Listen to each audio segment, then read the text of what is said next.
Okay. Hi, everyone. My name is Sean Kennedy. I am the Collection Strategies Librarian at Kent State University. And today we're going to talk to you about management of work-related burnout in academic library technical services departments. And this is based off of research that we recently finished. It's under peer review, and we're really excited to share some of our findings with you and to give you some practical takeaways, some things to start thinking about as a manager who maybe is concerned about burnout with their employees. With that, I'm going to turn it over to my co-presenter.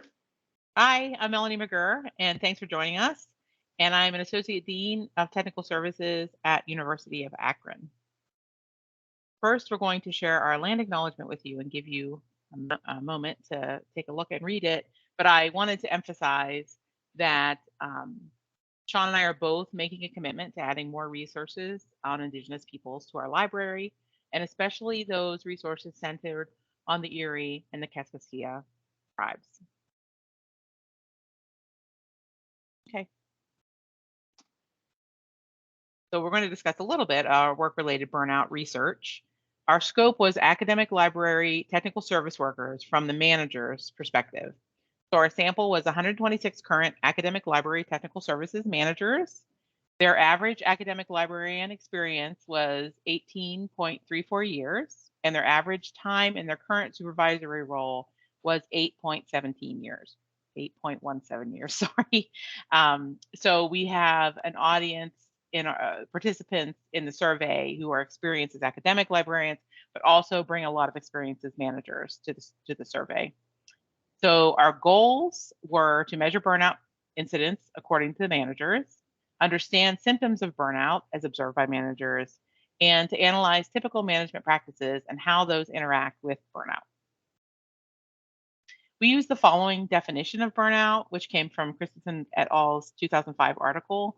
It's the degree of physical and psychological fatigue and exhaustion that is perceived by the person as related to his or her work. And we wanted to kind of give everyone a definition to center the survey on, because there is a lot of quite a bit of research on burnout in academic and public libraries. So we wanted to make sure that we were all on the same page as far as the definition that we were working with in our minds when we made the survey. Burnout incidents, 73.02% of managers indicated they have observed work-related burnout in the technical services employees they supervise. That's a high number. It's concerning for technical services, but does match recent findings of high burnout in academic librarians. It's also managers reported older workers experiencing more burnout than younger workers, which is something actually that contradicts the research that we had been looking at. And we think that might be because of the nature of technical services work. It's high workloads, it's repetitive tasks, sometimes over long careers, and technology changes often. And so it means you need to adapt to new technologies almost all the time. So we asked managers, what does this burnout actually look like? We're going to share with you, there was a long list, but we'll share with you the top 5 or the 5 most commonly observed negative outcomes or symptoms of work-related burnout. And the first was disengagement. So these were answers that had to do with things like motivation declines, lack of motivation, off-task behavior, a new lack of interest for work. Maybe people aren't participating on committees like they used to, and so on. The second was performance decline. Now, everything can almost be a performance decline, but if things were unique enough, we gave them their own bucket, like disengagement, for example. But performance decline were things like they started missing deadlines, presenteeism, so they're not using their work time really well, or maybe they're showing up, but they're not working hard, or they're not working at all. Carelessness, a loss of creativity, sort of those performance specific issues. The third was frustration. So employees displaying more anger, maybe having a shorter temper, or they're quicker to anger, and impatience and irritability, things that weren't there in this employee before they started experiencing burnout. Crying at work was something that came up quite a few times, which, based on the answers and the context, we perceived to mean there's a frustration level within these employees who are experiencing burnout about their situation. Fourth was physical health manifestation or an illness. So headaches, fatigue, tiredness. If you're burned out or you know someone who's burned out, you're probably nodding your head along with this. No surprise, although sad data to report, important to understand. And last was concentration issues. So a lot of managers were telling us this employee seems more forgetful now. They seem to have a lack of focus. These sort of concentration issues that go out with employees who they believe to be burned out. And of course, there's negative effects for individuals when we think about physical health consequences. And I think it's easy to look at burnout as a problem for a person and a problem a person experiences, but it's really an organizational issue as well.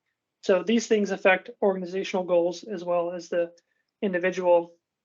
And there's a great summary quote from Jennifer Nardine, who wrote a paper a few years ago on burnout in ARL libraries. And it really scopes and frames this thinking that this is a problem for the person and the organization, and why, as managers, should we care? And she says, given the negative effects that burnout has on job performance, attendance, personal and professional relationships, and healthcare costs, so throwing back to those physical health issues, it would be to the organization's advantage to implement burnout mitigation plans. I think that's very well said, and I fully agree with her.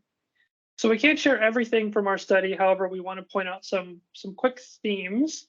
And the first is workload and job role expansion. So there was a widespread acknowledgement of these issues and comments from managers in our study about overload and about the expanding role of workers in tech serve. And one reason this could be happening is due to workforce attrition issues. So 68% of our sample was unsure on some level if they could fill vacated positions. So that might have been like 40% or so were said, nope, I can't. I definitely cannot replace people. And 20% or so, closer to 30, said, I'm unsure if I could replace them or not.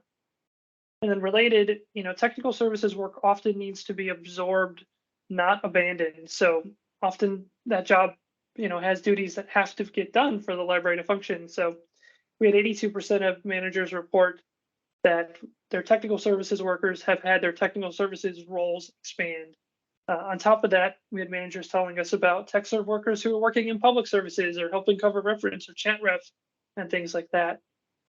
Some other highly adopted and notable practices that we learned about as related to workload and job role were 87% or so provide autonomy within the job for the employee. 68.25 utilize workflow services, so shelf-ready cataloging services and so on.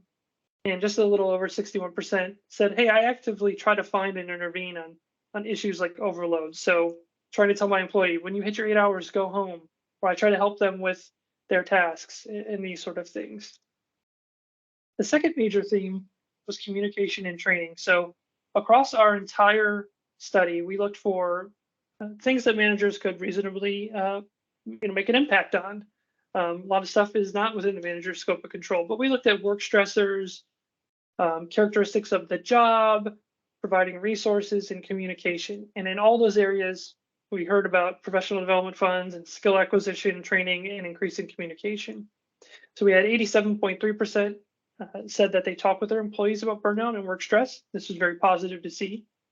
91.27 placed an emphasis on transparency, so communication practice. Almost 94% involve employees in decision making, which is definitely related to burnout, and that's good to see. And then we had 87.3% report that they provide professional development funds to their employees, and this was good to see. There's actual budget to go with some of the thing that we're relying on, which is training and PD for people to help them out. However, one of the things that stood out for us was a lot of people said that PD for non-librarians can be an issue, whether it be swept, whether it be non-guaranteed. So non-librarian workers may be particularly susceptible to burnout and lack of training funds. So especially in technical services where people need to keep up with new standards and changing technology and so on, we want to point out that staff could be a little bit disadvantaged if they don't have the same access to funds to do those trainings.